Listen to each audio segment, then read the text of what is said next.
Assalamualaikum warahmatullahi wabarakatuh.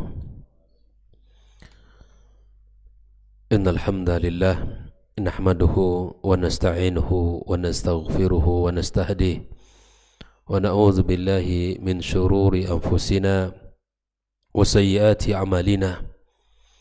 May yahdihillahu fala mudilla lahu wa may yudlilhu fala hadiya lahu.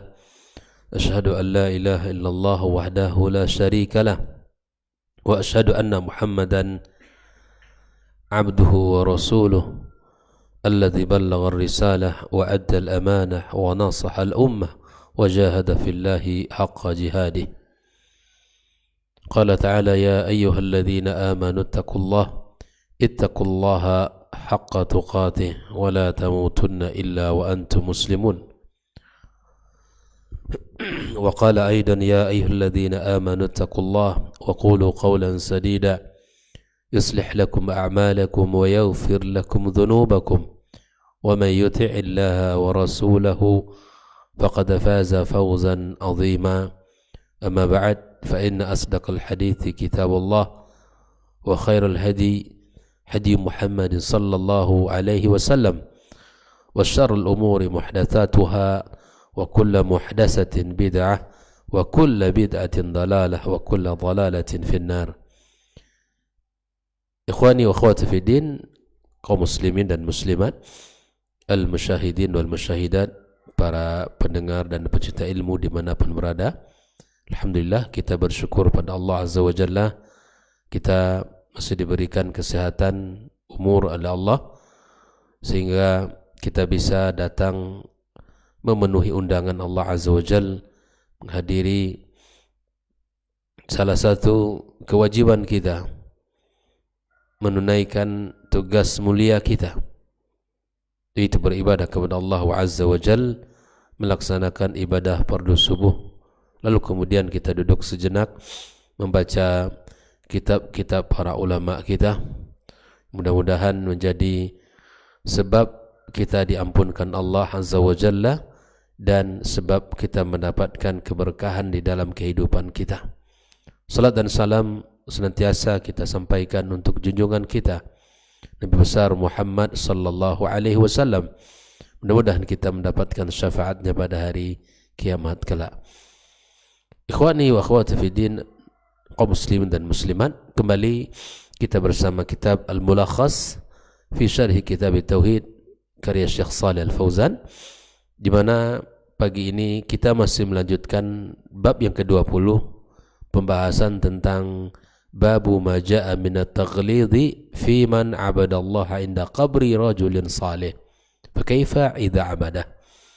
Bab yang datang menjelaskan tentang peringatan keras terhadap orang-orang yang beribadah kepada Allah di kuburan orang-orang saleh, apalagi mereka menyembahnya. Pagi kemarin kita sudah bawakan satu hadis dari Rasulullah sallallahu alaihi wasallam yang diriwayatkan oleh ibunda kita Aisyah radhiyallahu taala anha, yang menceritakan tentang Ummu Salamah, apa yang dia lihat di sebuah negeri di Habasyah, di mana di sebuah gereja dia melihat foto-foto orang yang sangat banyak, dan lalu kemudian dia menceritakan kepada Rasul sallallahu alaihi wasallam tentang apa yang ia lihat. Maka Nabi menjelaskan bahwa apabila mereka, laki-laki di antara mereka meninggal dunia, maka mereka membangun di atas kuburan mereka sebuah masjid dan menggambar mereka, dengan kemudian mereka meletakkan di dinding-dindingnya, bahkan dibuat patungnya. Nabi mengatakan ulaika syirarul khalqi indallah. Mereka yang melakukan hal itu adalah manusia yang paling terburuk di sisi Allah Subhanahu wa taala. Hadis riwayat Bukhari dan Muslim. Nah, pagi ini kita melanjutkan dalil yang kedua di dalam bab ini, di mana Syekh Muhammad Ibn Abdul Wahhab membawakan sebuah hadis yang disebutkan oleh Aisyah radhiyallahu taala anha, yang diriwayatkan oleh beliau dengan mengatakan walahuma Bukhari dan Muslim, anha, dari ibunda kita Aisyah radhiyallahu ta'ala anha, qalat, dia berkata, lamma nuzila bi Rasulillah sallallahu alaihi wasallam, tatkala datang malaikat maut, tafiqa yatrahu khamisatan lahu ala wajhi, Nabi sallallahu alaihi wasallam menutupi wajahnya dengan sebuah kain, khamisatan, yakni kisa lahu a'lam, menutupi wajahnya dengan sebuah kain. Fa idza tamma biha kashafaha, lalu ketika Nabi SAW terasa nafasnya agak berat, maka Nabi membuka kain itu, kashafaha, membuka kain itu atau mengangkatnya dan melepaskannya. Faqala wa huwa kadzalik. Nah, di saat Nabi seperti itu, maka Nabi SAW seraya berkata, la'natullahi 'alal yahudi wan nasara ittakhadhu kubur anbiya'ihim masajidah. Laknat Allah atas orang-orang Yahudi dan Nasrani yang menjadikan kuburan nabi mereka sebagai masjid. Nah, di sini Syekh Muhammad Ibn Abdul Wahab mengatakan yuhadziru ma sana'u. Nabi memberikan peringatan apa yang mereka lakukan oleh Yahud dan Nasrani. Nabi memberikan peringatan itu. Walaula dzalika ubriza kuburu. Kalau bukan karena apa yang dikatakan oleh beliau tentang sebuah bahaya yang terjadi yang dilakukan oleh orang-orang Yahud dan Nasrani, maka kubur Nabi SAW diletakkan di luar atau dijadikan di luar rumahnya. Ghaira annahu khusyiya ayyuttakhadha masjidan. Tapi beliau sallallahu alaihi wasallam khawatir kalau itu dilakukan maka kuburannya dijadikan masjid oleh orang-orang. Jadi subhanallah, apa yang dilakukan SAW, di mana Nabi SAW dikuburkan di kamarnya ibunda kita Aisyah radhiyallahu ta'ala anha, di rumah beliau, lebih khusus lagi di dalam kamarnya ibunda kita Aisyah, itu ada hikmah yang sangat besar. Kalau seandainya dijadikan di luar, di pemakaman umum atau di luar rumahnya Nabi SAW, maka kemudian itu bisa jadi menjadi sebab orang akan menjadikan kuburan Nabi seperti mana dilakukan oleh orang-orang Nasrani dan Yahud, menjadikan kuburan para nabi mereka sebagai masjid. Nah, ikhwafillah, hadis ini akhrajahu, di sini dikatakan oleh Syekh Muhammad Abdul Wahab, akhrajahu Bukhari dan Muslim. Mari kita lihat bagaimana penjelasan Syekh Shalih Fauzan terhadap hadis yang barusan kita baca. Walahuma, di sini maksudnya adalah Al-Bukhari dan Muslim. Bukhari dalam kitab sahihnya, Muslim dalam kitab sahihnya. Wa huwa yughni an qawlihi fi akhirih akhrajahu, sebetulnya tidak perlu lagi disebutkan walahuma anha, walahuma, karena sudah dikatakan oleh Syekh di akhir akhrajahu, sudah cukup untuk menyatakan kalau hadis ini riwayat Bukhari dan Muslim. Namun fala'allahu sabqu qalam atau sabqu qalamin, barangkali sudah terlanjur tertulis. Anha di sini adalah ibunda kita. Maksudnya anha itu dari siapa? Dari ibunda kita Aisyah radhiyallahu taala anha, sebagai yang meriwayatkan hadis ini. Lamma nuzila bidammin nun, nuzila didamahkan nunnya, wa kasri zai, zalnya nuzila, ay nazala bihi malakul maut. Tatkala ada malakul maut datang kepada Rasulullah sallallahu alaihi wasallam, tafiqa ay bi kasril fa, tafiqa wa fathiha, dan difathahkan, atau wa tafaqa artinya ja'ala. Nabi menjadikan khamisatan, kisa lahu a'lam ay khutut, pakaian yang bergaris. Jadi Nabi itu di saat malaikat maut datang, kemudian Nabi menutup wajahnya dengan sebuah kain yang ada garis-garisnya. Ightamma biha artinya ghammathu ay fahtabasa nafasuhu anil khuruj. Tatkala napas Nabi itu ya agak terasa berat karena ditutup ya dengan kain tersebut, kasyafaha, lalu Nabi membukanya, ay azalaha, Nabi mengangkatnya, menghilangkannya, an wajhis syarif, dari wajahnya yang mulia. Faqala wa huwa kadzalik, lalu Nabi seraya bersabda di saat dia seperti itu. Bayangkan di saat menjelang kematian dan nafasnya terasa berat, tapi Nabi SAW memberikan sebuah nasihat dan peringatan kepada kita semuanya. Faqala wa huwa kadzalika, ay fi hadhil halatil harijah, di saat yang berat ini, di saat sulit seperti ini, yuqasi siddatan naza', merasakan bagaimana beratnya naza' itu, yuhadziru ma sana'u, Nabi tetap memberikan peringatan kepada umatnya yang tercinta sallallahu alaihi wasallam. Apa yang diperingatkan oleh Rasulullah? Ay la'anahum tahziran li ummatihi an tasna'a ma sana'u. Nabi memberikan peringatan tentang apa yang dilakukan oleh orang Yahud dan Nasrani. Ya, karena mereka ini melakukan sebuah kesalahan, menjadikan kuburan para nabi mereka sebagai masjid. Diingatkan oleh Rasulullah agar umat ini terhindar dari perbuatan tersebut. Ya. Masjid dijadikan tempat ibadah, kuburan ya sebagai pelajaran, bukan jika kita jadikan tempat ibadah kita di situ. Masjid adalah sebuah bangunan yang di situ menjadi tempat di mana kita bisa melakukan ketaatan kepada Allah, dan masjid milik Allah Azza wa Jalla, masjid merupakan tempat yang paling mulia di muka bumi ini. Maka jangan dicampurkan dan jangan dijadikan kuburan sebagai masjid. Walaula dzalik, ay laula tahdzirun Nabi sallallahu alaihi wasallam mimma sana'u, kalau bukan karena ada peringatan Nabi sallallahu alaihi wasallam, apa yang dilakukan oleh mereka, wala'anahu man fa'alahu, dan melaknat apa yang mereka kerjakan, la ubriza qabruhu ay ladufina kharija baiti, maka kuburan Nabi itu di luar rumahnya. Jadi Nabi SAW telah menutup celah-celah kita terjatuh kepada kesyirikan. Nah, hal dilakukan gitu ya. Makanya ikut ajaran Nabi, ikut perintah Nabi SAW dan sunnah Nabi SAW. Orang yang berada di atas garis yang benar, yang sesuai dengan apa yang dilakukan Rasul, dia akan selamat.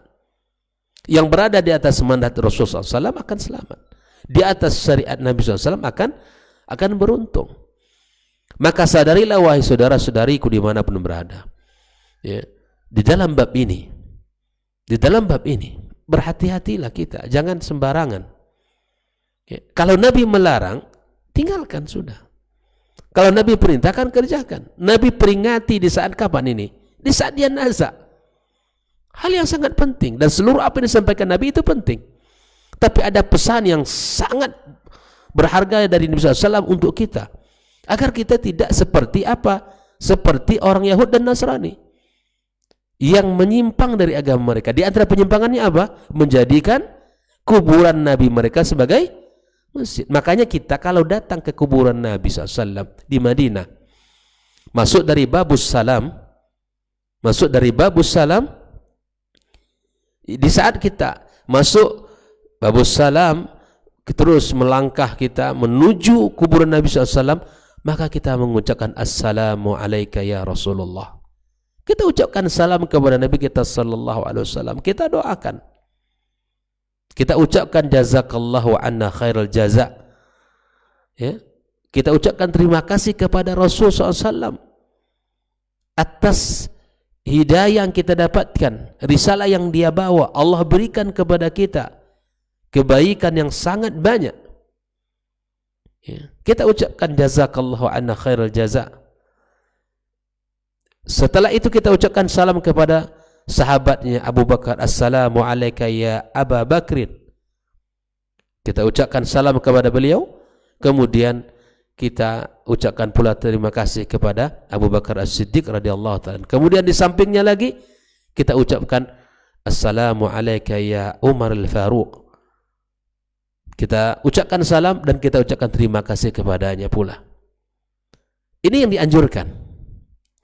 Tapi fenomena hari ini, ya subhanallah, di saat kita melintasi kuburan Nabi SAW, ya semua ingin mengabadikan, ya, semua ingin memfoto dan mengabadikan video, bahkan dengan berbagai macam.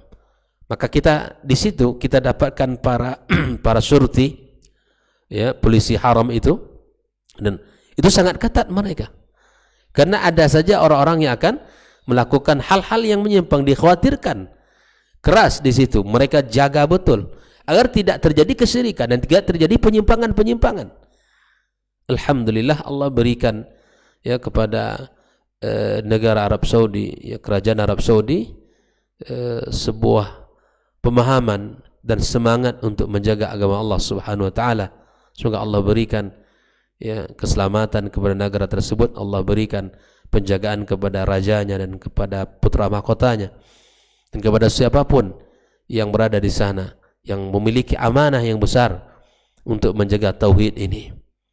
Maka negara tauhid, ya, negara sunnah, yang dimana kita berharap, ya, Allah Subhanahu wa taala selalu memberikan taufik kepada para pemimpinnya, memberikan, ya, keselamatan dari seluruh fitnah-fitnah yang baik itu para pemimpinnya maupun masyarakatnya yang ada di sana. Ikhwafillah rahimakumullah.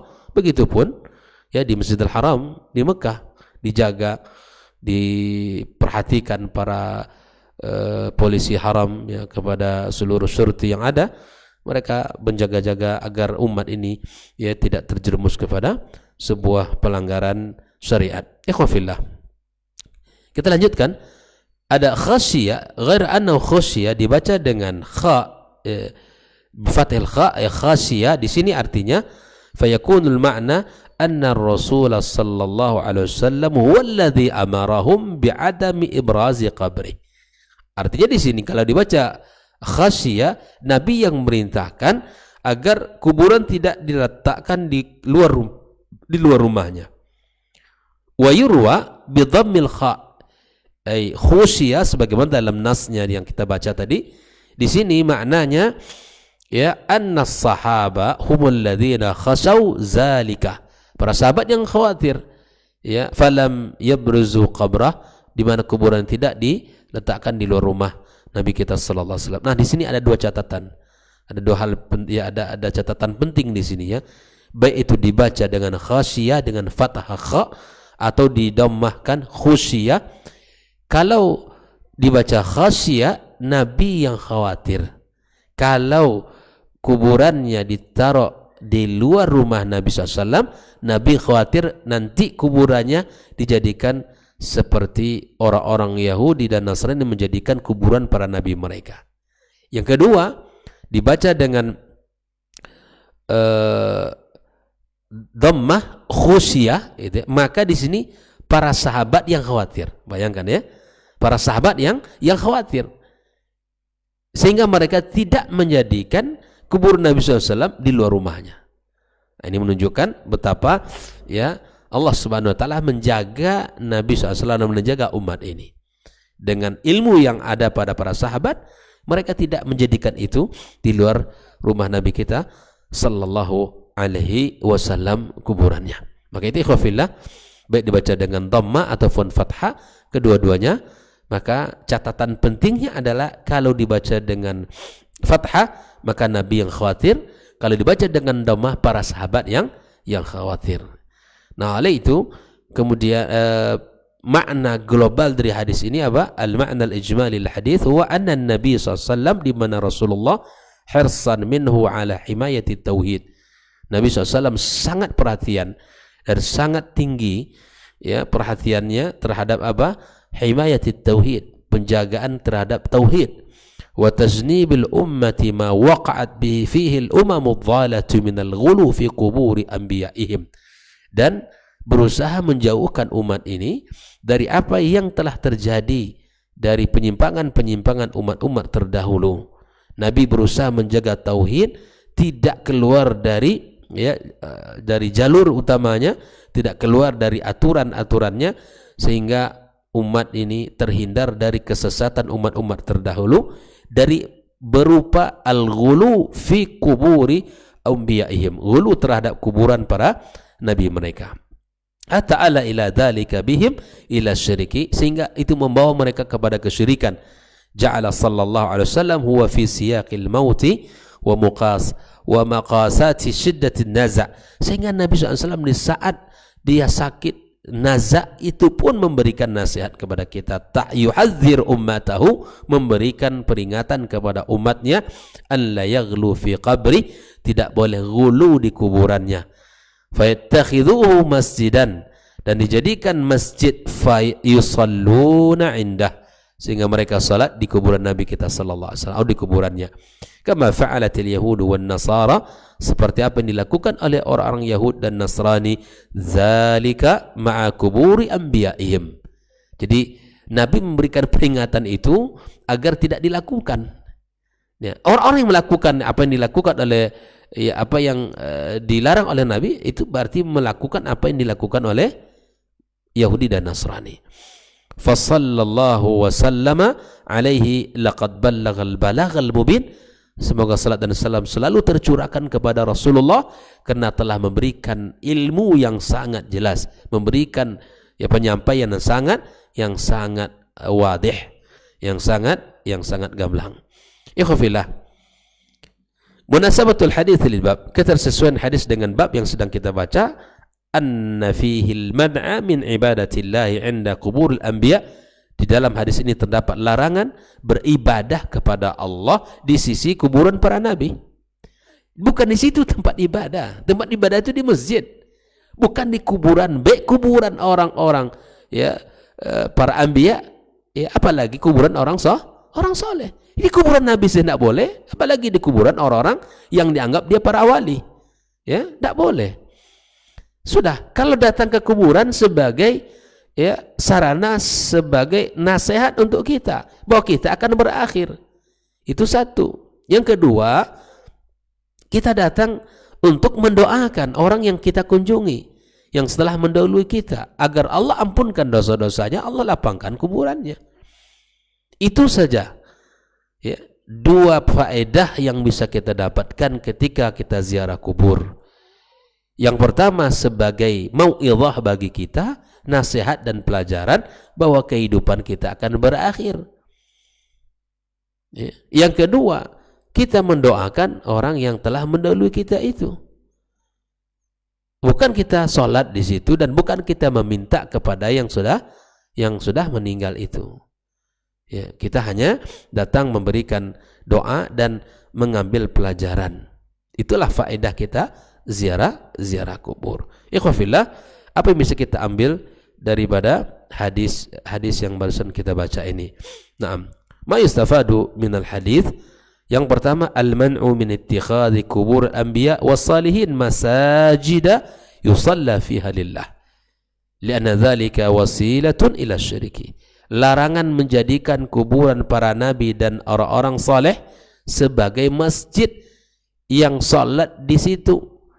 Walaupun tujuannya baik, saya sholat untuk Allah, bukan untuk dia. Naam, Anda sholat untuk Allah, tapi bukan di situ tempatnya.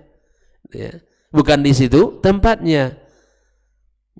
Maka kenapa itu dilarang? Sebagai wasilah kepada syirik, mengantar orang melakukan kesyirikan itu. Awalnya begitu, tapi kemudian nanti akan berubah, karena iblis tak akan berhenti menjauhkan kita kepada kebenaran itu. Yang kedua, syiddatu ihtimami Rasul sallallahu alaihi wasallam, besarnya perhatian Rasul sallallahu alaihi wasallam, wa i'tinaihi bitauhid, terhadap tauhid ini, wa khaufihi ayyu'azzam qabrahu, dan dia khawatir kalau kuburannya diagungkan. Kuburannya diagungkan melampaui batas yang telah ditentukan syariat. Nabi SAW dikunjungi dan diucapkan salam kepadanya, tidak lebih dari itu. Tidak diusap-usap kuburannya, tidak diambil berkah daripada, kita tidak diajarkan seperti itu. Kita hanya diajarkan oleh Rasulullah SAW untuk datang memberikan salam kepadanya dan bersalawat kepada Nabi kita alaihissalatu wassalam. Itu yang diajarkan kepada kita. Ya.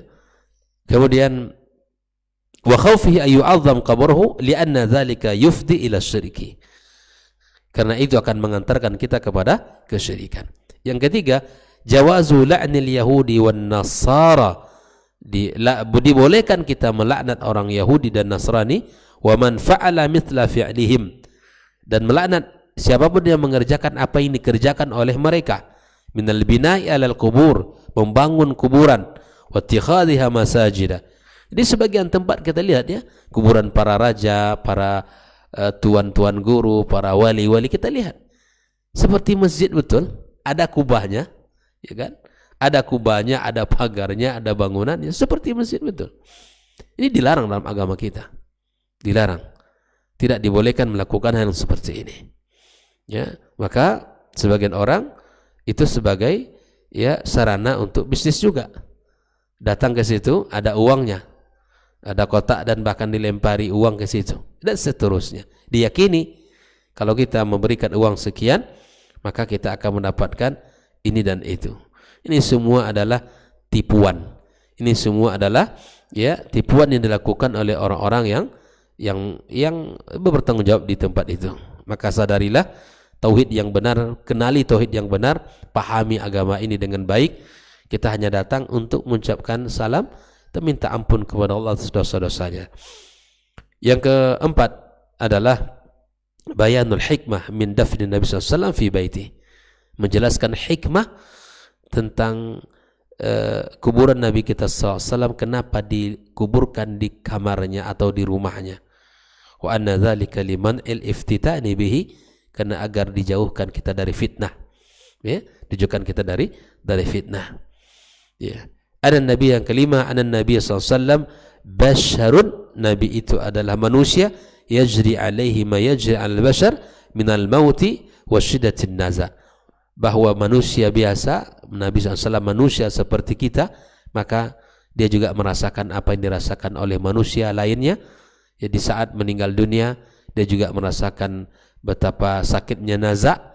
Dan begitulah ya sebuah kehidupan akan berakhir, di mana Nabi SAW meninggal dunia sebagaimana kita juga meninggal dunia. Dia merasakan sakitnya naza seperti mana juga dirasakan oleh manusia yang lainnya, oleh orang lain. Begitulah manusia, karena sifat manusianya itu ya, maka dia juga lapar dan haus, dia juga merasakan sakit ya, dan kenyang, merasa senang. Itu bagian dari sifat-sifat manusia. Begitupun di saat Nabi SAW ya meninggal dunia, maka dia juga merasakan betapa ya sakitnya sebuah kematian itu. Ikhwafillah, inilah 5 pelajaran yang disampaikan oleh Syekh Shalih Fauzan, yang disimpulkan melalui hadis yang tadi kita baca. Yang mudah-mudahan Allah Subhanahu wa taala yang memberikan kepada kita pemahaman yang benar dan memberikan kepada kita kemudahan untuk senantiasa belajar agama Allah yang hanif ini, dan semoga kita dijaga dari segala bentuk penyimpangan-penyimpangan. Barakallahu fikum. Demikian pertemuan kita pagi ini, insyaallah akan kita lanjutkan pekan satu lagi ya, Senin pekan satu lagi dengan pembahasan kitab Al-Mulakhas ini, karena ada tim kita ada safar. Kemudian kita akan baca kitab yang lain dulu sampai pekan depannya, Senin tanggal berapa itu ya, bukan Senin besok tapi Senin setelah pekan depan baru kita lanjutkan kitab ini, sehingga kita tidak terputus di dalam pembahasannya. Dan kita akan dalam sepekan ke depan kita akan lanjutkan pembahasan kitab Ad-Da'wa Dawa insyaallah, dan selepas itu kita akan lanjutkan kembali pembahasan kitab Al-Mulakhas ini insyaallah taala. Barakallahu fikum. Ya, semoga Allah jaga kita dan keluarga kita semuanya, dan Allah jadikan kita ya orang-orang yang senantiasa berada di atas sunnah Rasulullah sallallahu alaihi wasallam, dan kita dihidupkan dalam keadaan keimanan, dan kemudian kita dimatikan pun dalam keadaan beriman kepada Allah Subhanahu wa taala yang jauh daripada kesyirikan. Wa sallallahu ala nabiyyina Muhammadin wa ala alihi wa sahbihi ajma'in. Wa subhanakallahumma bihamdik asyhadu an la ilaha illa anta astaghfiruka wa atubu ilaik. Wassalamualaikum warahmatullahi wabarakatuh.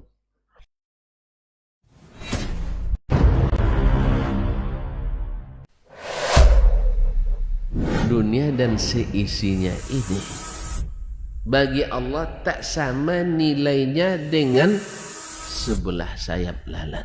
Barang siapa yang beramal untuk akhiratnya, Allah akan cukupkan baginya urusan dunia. Sayati zamanun 'alan nasi as-sabiru fihim qalqabit al-jamarah.